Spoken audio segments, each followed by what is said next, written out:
बंदर मामा। एक दिन बंदर मामा गहरी नींद में सोया था जब एक मीठी सुगंध ने उसे जगाया।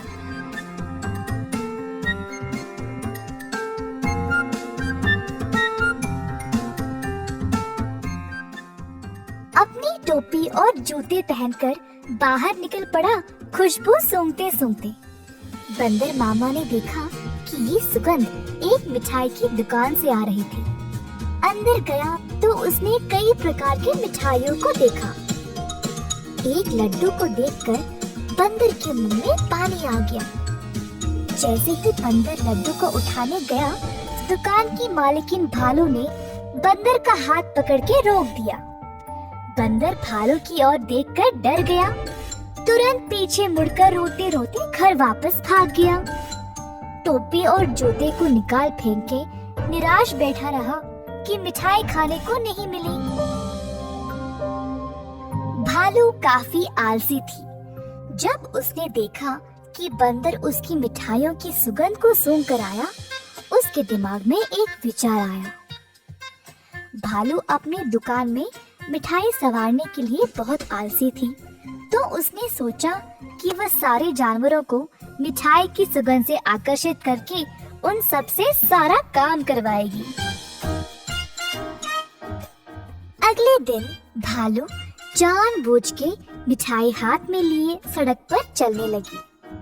मिठाइयों की सुगंध से सब जानवरों को आकर्षित करे, यही थी उसकी योजना।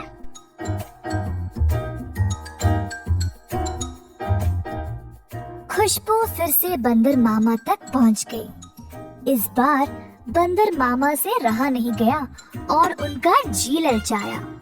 वह किसी भी हालत में मिठाई खाना चाहता था। बंदर मामा चुपके से दुकान के बाजू वाले पेड़ पर लटकने लगा।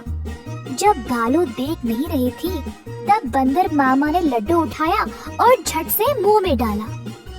परंतु लड्डू गरम गरम था और बंदर मामा का मुंह ही जल गया। बंदर मामा को बहुत गुस्सा था। जल्दी घर भागा और पानी पी लिया। फिर से अपनी टोपी और जूते निकाल फेंक के रोने लगा। एक छोटा चूहा खिड़की से अंदर आकर बंदर मामा से पूछा कि हुआ क्या। बंदर ने सारी घटना चूहे को सुनाई। चूहे ने बोला कि उसके साथ भी ऐसा ही कुछ हुआ था। हमारे साथ भी कुछ ऐसा ही हुआ था। हमें भी वो मिठाई चखनी है। मेरे पास एक योजना है, लेकिन कुछ दोस्तों की मदद की आवश्यकता होगी। चूहा जल्दी से गया और कुछ दोस्तों को लेकर बंदर मामा के घर वापस आया। चूहे की योजना के अनुसार सारे जानवर दुकान के खुलने से पहले ही वहां पहुंच गए। दुकान के पीछे के रास्ते से एक सुराख बनाया और अंदर घुस गए। एक बंदर सारे मिठाइयों को देखकर ललचा गया। जोश में आकर कूदने लगा और नाचते नाचते केक के मिश्रण में गिर पड़ा। एक और बंदर एक बड़े से बाल्टी में झांका, ये सोचकर कि अंदर मिठाई होंगे, और फिसल के उसी के अंदर गिर गया। तीसरे बंदर ने एक बड़ी गोल सी थाली पर लड्डू देखा। थाली की ओर दौड़ा और लड्डू खाने की कोशिश की, परंतु थाली गोल गोल घूमने लगी। बंदर लड्डू के पीछे भागता रहा और थाली रुकने का नाम ही नहीं ले रही थी। इसी दौरान भालू दुकान पर आ पहुंची। एक बंदर केक के मिश्रण में फंसा था, दूसरा बड़े बाल्टी में और तीसरा बस लड्डू के पीछे गोल गोल घूम रहा था। ये सब देखकर भालू आश्चर्यचकित रह गई और सोची कि ये बंदर यहाँ चोरी करने आए हैं। जल्दी से एक छड़ी उठाई और बंदरों को मारने ही वाली थी, जब एक बंदर ने बोला, हम यहाँ चोरी करने नहीं आए हैं, हम केवल आपकी मिठाई को चखना चाहते थे। इनकी सुगंध इतनी मजेदार है, बस हमसे रहा नहीं। भालू ये सुनकर जोर से हंसने लगी। मेरे दुकान में चोरी छुपे घुसना गलत बात है। खैर छोड़ो, वैसे भी मुझे मिठाई बनाने में मदद चाहिए। अगर तुम लोग हर रोज मेरी सहायता करोगे तो मैं तुम्हें अच्छे अच्छे मिठाई खाने के लिए दूंगी। ये सुनकर बंदर मामा और उसके दोस्त खुश हो गए। उस दिन से सब जानवर मिठाई की दुकान पर काम करने लगे।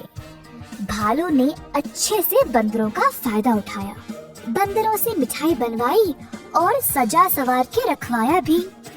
मिठाई बेचने का काम भी बंदरों को ही दे दिया और भालू सिर्फ बैठ के मजे ले रही थी। भालू का पति ये सब देख रहा था।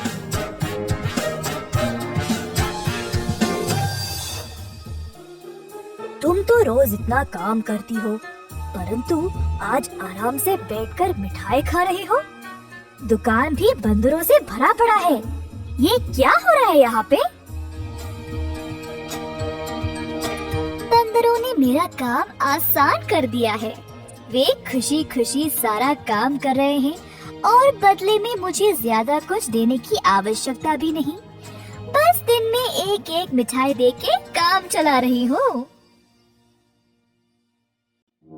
बंदर मामा कोने में इन दोनों की बातें सुन रहा था और ये सब जानकर उसे बुरा लगा। बंदर को एहसास हुआ कि भालू उसका और उसके दोस्तों का इस्तेमाल कर रही थी। बंदर मामा आगे आया और बोला, भालू जी, हमें आपकी मिठाई बहुत ही ज्यादा पसंद है, परंतु आप हमारी इस कमजोरी का फायदा नहीं उठा सकती। ऐसे स्वार्थी बनके किसी को इस्तेमाल करना गलत बात है। आपको दिखता नहीं हम सब यहाँ कितना मेहनत कर रहे हैं। अंत में भालू को अपनी गलती का एहसास हुआ और सुधार लाना चाहा। उस दिन से भालू और उसका पति दोनों दुकान पर जाकर बंदरों का हाथ बटाने लगे और सही पगार भी देने लगे। बंदर मामा खुश था कि भालू ने उसकी बात मानी और अपने व्यवहार को बदल डाला।